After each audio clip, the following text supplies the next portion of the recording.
in your own name. Look at that. I did? Oh, you did. Man. It's fine. Ladies and gentlemen, it's got 2 L's. Anyway, whatever. Yeah. Damon, I don't know if you watched the show or not yet, but we do a dumb show here. I'm going to ask you some questions, and it's to sponsor or to support you and stuff. The one viewer who's watching that's already hearted it, share it too. I don't know who you are. Leave a comment. Ask Damon some questions. He's a comedian. So, Damon, that is how you say your name, correct? Damon. Well, that's how I say it. No one says it like that. People mispronounce my name constantly. Really? Damien. Yeah. I had a job where I went by Damien for the whole career. Was it like 6 years? It was like 2 years. Yeah. Holy crap. Yeah, well, you just get to the point where you're tired of correcting people. So, yeah, man. That makes sense. So I start off the show the same way every time, and that is by asking the person that I'm interviewing is, if you could only eat one sandwich for the rest of your life, what sandwich would it be? Pastrami. Yeah. On what? On rye. Pastrami on rye. Mustard? Mustard. Of course mustard. Onions. Okay. Grilled onions. Hell yeah. All right. Yeah, why? What's yours? I said meatball earlier today, but then I really got thinking about it.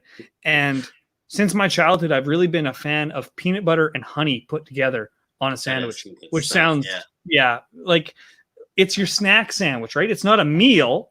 When I think about a meal, that's what a pastrami would be. It would be a proper meal, but a toast and honey and peanut butter, damn right. It's not really, it's kind of a snack thing. Anyway, sorry for being weird, man. What if pastrami sandwich came in right now? Wouldn't that be crazy? I wish I could do that. I'm like, why did he ask me that? And then all of a sudden, surprise, pastrami sandwich. That'd be great. Delivered by Amazon live to your door. Yeah. So as a comedian, where do you get your inspiration? Because that's what you do, right? You do comedy. What's your inspiration for doing this? Well, my inspiration, I don't know how I started really. I came out of a blackout and I was doing comedy. I was like, oh, I guess I do stand up. But I mean, I just talk about my life, Okay.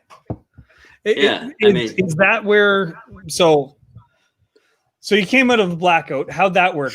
What were you doing at the time? And how were you on stage doing comedy at the time? Like, were we talking about mushroom trip or booze or what? I remember playing Little League, and then I had my first sip of beer, and then when I came out of that, I was 40, and I was standing on stage with a microphone, and so that's how that happened. 40? You're not 40, are you? I'm 42. Holy. Yeah. You look younger than I do, and I'm younger than you by quite a bit. So here's the thing. I go into most of my interviews, unless I'm interviewing like a major Hollywood band or star or something like that, I go in almost completely blank. So tell me about yourself. Tell me about who you are and what you do. Okay. All right. I'm Damon. I'm a stand-up comic. I've been performing for 10 years. Maybe. Who's this guy? That's Finley. What do you want, bud? You're live, being watched by 3 people right now. Yeah. If you don't need me, go look after your sister for 10 minutes. Damon, I'm sorry. No, it's fun. This is great. This never happens on like late night shows. Not that I would know, but okay. Did you lose me there? No, I'm good. I have you. Okay. Sorry about that. So so I'm a stand-up comic, and I've been doing it for maybe 11 years now. No one would know who I am, really. But there's so many good comics that you don't know. Trust me, I know, because I run in that circle with these guys. It's weird, like no one knows who you are till you already made it. It's. I agree with that. Yesterday, I interviewed a guy named Eric Alper, and he's one of the big publicity guys for like bands in the US, so Nickelback and Bachman Turner Overdrive and that type of band. So huge pop bands. And I was lucky enough after the interview, he spent 10 minutes with me and talked to me about publicity. And his biggest tip to me was actually to target other people's fans and spend some money to target those fans and get those fans for people that are like you, if that makes sense. So maybe that's something you could do if you're looking to get real famous real quick and spend some cash, like $5 a shot. But when you're up performing on stage, where are you based out of? First off, let's go there. I'm in New York City. You're in the capital of comedy, son of a bitch. I'm in the capital. Yeah, I know. It's. But the ironic thing about it is, in order to get gigs, you got to leave. You know what I mean? It's pretty locked up. The comedy clubs have their stable, and it's really hard to break your way in. So you move there, and then you go back to where you already were to work. So now you just pay a higher rent and do the same clubs you were already working at. That makes sense. But this year I'm doing another approach. Like I got a manager, and we're gonna grassroots it. I'm gonna do something called the Bars of America tour. When things start opening back up, we're booking it now, and we're gonna just get out there in a place where you couldn't imagine somebody doing comedy, like in between a dartboard and a pool table. That's where I'm gonna go. I'm gonna meet people, and I'm gonna really just, I'm gonna have a fun year this year. I'm not waiting to get past the gatekeepers anymore. I'm going back and having fun with it. And that's the whole plan this year. So that's crazy. So you don't know about me, but I've been performing stage hypnosis, like comedy hypnosis, across Canada for like 15 years now. And I basically do what you do. What you're about to do is I travel to about 110 small towns per year, and I do hypnosis shows where you wouldn't expect them. The shitty little dive bars to the corporate shows, all that stuff. And I keep everything clean on my actual stage show. But what you're doing is amazing. Do you watch wrestling at all? Not since Hulk Hogan and Andre the Giant, Iron Sheik. Not since those days. So with them, one of the things they used to do is these Northern Death tours is what they would be called. And they would go when Canada was froze over, they'd go up to like First Nation reserves. Americans don't know what First Nations are, but Indian reserves, like way up north, and they'd be crossing these ice bridges and shit. And that's kind of like what you're doing. The American spirit for comedy is going to take over you this summer. That's awesome. I find that because what I noticed is when you do a big comedy club and there's 100 other acts behind you or whatever, I don't know. What I noticed is when I do like a small intimate room, those people, you get a better connection with those people. They follow you, they download your album. They want to know when you're coming back and stuff like that. And instead of just being in the sea of the comedy club crowds, I'm gonna make it my own way this year. That's the plan anyway. I could fail. I could end up in a gutter, but it'll be a romantic little trip. Well, if the border's open, if you hit Montana, let me know, because they're only about 6 hours from me, and I'll be able to come and see you. That'd be awesome. Okay. With what you do, what's your goal with this? I know we all want to be famous, we all want to make it big, but what's your actual goal in the next 5-10 years with it? That'd be nice to be that, but I don't need that. I think I need to keep doing it forever, though. And that's the beauty of comedy. It's not like baseball where you hit my age and you have to leave. I could do comedy into my 80s, I guess, Yeah. What I really want to do, what I've always wanted to do, is I just want to pay my bills and do it like a full-time job. You know what I mean? Like, I'd just like to, and I'm not somebody who needs fancy stuff, I'm white trash. So hot water is a luxury to me. You know what I mean? Yep. I had a black and white TV into my 20s. I was the first time I saw color TV, I thought I was tripping. I was, what is this? Sorry for laughing. That's hilarious. Sorry, my brain just went a lot of different places. One of my mentors, you're doing like 1,000 interviews a day. I noticed that. I checked out your page and scrolled up. 31 this week, including you. You're my second last one of the week. I've only got one tomorrow, so thank God. Yeah. Well, I hope you remember me. So Actually, anybody that jumps on before my 100th episode, I've basically made a vow to have them on as many times as possible. So you're well ahead of that. All right. When you consider, you talk about playing clubs all over the place, and obviously you've got some recordings on your webpage and stuff, which is below everybody. Go look at it when we're done here. But when you consider how some comics put out a special, and then they have to rewrite everything. They've got to have a brand new hour of jokes within a month or two, or they're completely screwed because the special comes out and then they have to rewrite everything. How do you think that's going to affect you? If you had something like that happen, do you think you could come up with a new hour of material that quickly? Well, let me tell you what I did. I did release a couple of things. I released this one, Shame, Pain, and Love. It's out there. And so I was like, oh man, I'm out of material. So I did have, but that was my first one. So I had all these B jokes that were, not quite as funny as everything on here. And then I just took all of that and I started buffing that up, making it a little stronger. And then I came out with this one a couple weeks ago. This is my brand new album.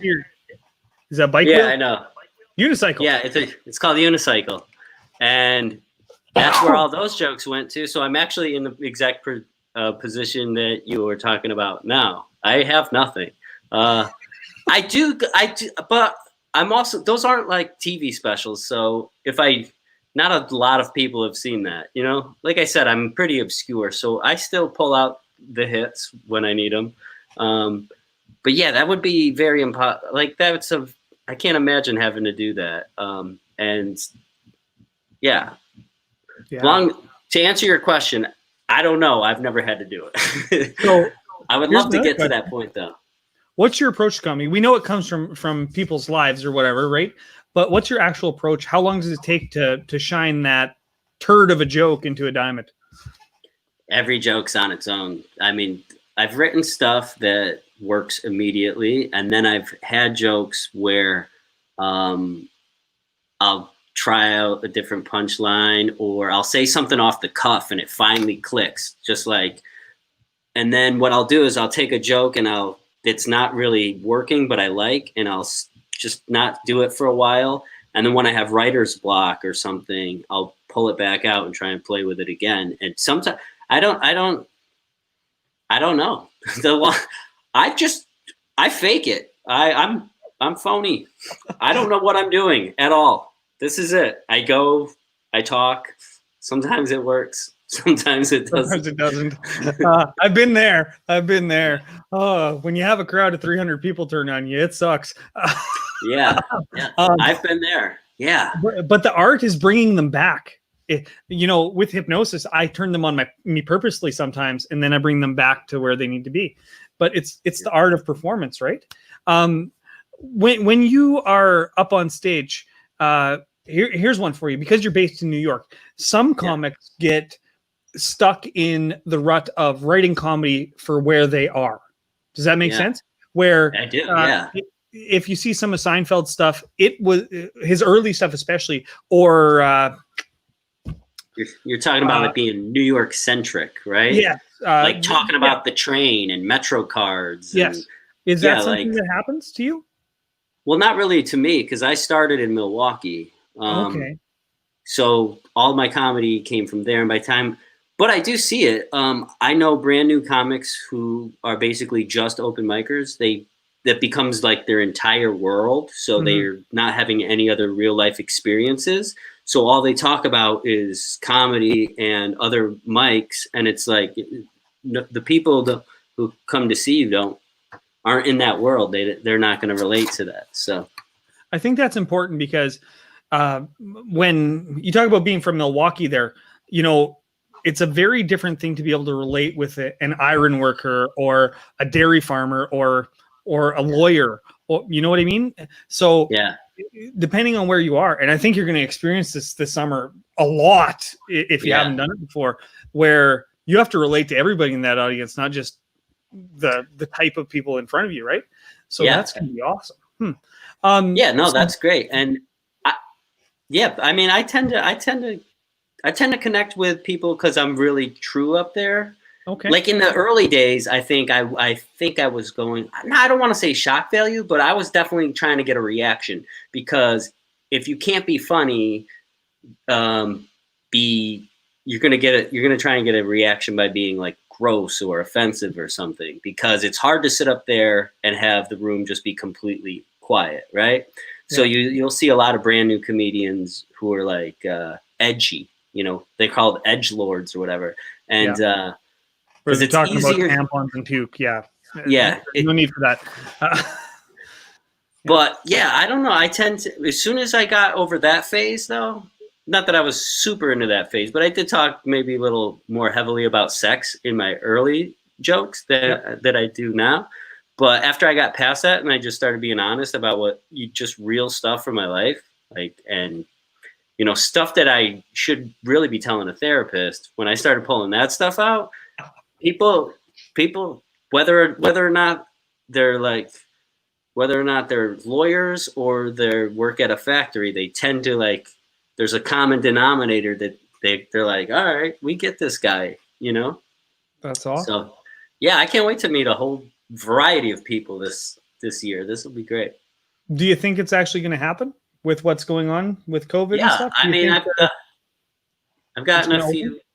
Yeah, I mean, I think so. People are booking acts. It's happening. I'm on websites. I'm looking at people's upcoming shows. It's going to be different, and it's probably going to be play it by ear every single night. But and you'll have to figure out what works and what doesn't work. And but yeah, I think we'll be back to normal. Okay. At least I'm hoping. Well, I think we're all hoping for that, right? Because right now, this is what I've got. I do an interview show. Yeah. So, what's the favorite joke from the first album that you don't really tell anymore? Sorry, I know it's taboo to ask a comedian to tell a joke, but that's what I'm going to do. Too bad. I don't know. What's your favorite joke that you're not allowed to tell in other places? Without swearing. Jesse, mate, what are you trying to? You trying to push? You're got me to a cliff, and you're trying to get me to jump off. I don't think I'm going to do it. Why don't you just come to my website and watch? There's a clip on my website. Watch that. Perfect. Yeah. You like that? I almost got you. Yeah. Hey, come on my show and commit career suicide. Yeah. Good idea. The truth is that unless you're dropping the N-word or something like that, most things are still available to comedians, if that makes sense. How do you feel about the censorship that is happening in the comedy world as far as political correctness and stuff? Yeah, I mean, it's out there. It really exists, because I can tell you this. I'll go to one show and I'll do a set, and then I'll kill. And the very next night, I'll do those same jokes, and people will be just offended, and they'll want you murdered. And all right, let me jump into the fire then. I had this joke a long time ago. It never really made it. It was always down here. Disclaimer here. Nothing on the Jesse Lewis show is supposed to be offensive in any way, shape, or form. This is a satirical comedy show, blah, blah, blah, bullshit. Watch at your own risk. There, done. All right, watch at your own risk. So I used to do this joke about how I don't think people really believe in heaven, because if they did, someone could walk in here with a shotgun right now and just start blowing people away, and you'd be like, what a nice guy. You know what I mean? I'm not going to repeat the joke, but I had a black comedian come on the other day with a very racially charged joke that only he could say, but it was hilarious. Right. So I understand the political aspects of it and the political correctness of it, because there's hypnosis skits that I can't do that were done 20 years ago. For instance, the X-ray eyes skit where they see everybody naked, right? They imagine everyone naked in the audience. you can't do that because somebody could be, oh, you're body shaming me because they're imagining me naked and laughing. Yeah. Before we end the interview and stuff, where can people find you and all that stuff? Did you have another one lined up for 4 o'clock? I do apologize if you did. Do you have one lined up right away? Another? Yeah, interview? I have something else to do. Okay. Not an interview, but yeah, I got something going on. Bow, chicka, wow, wow. Oh, yeah, yeah. I strip on Zoom. I get paid in Bitcoin. It's so it's worthless. Yeah. So, what was I saying? I forget. Where can people find you? Well, you can go to my website, damonmillard.com, or you can follow me on the social stuff, which is at Millard Comedy.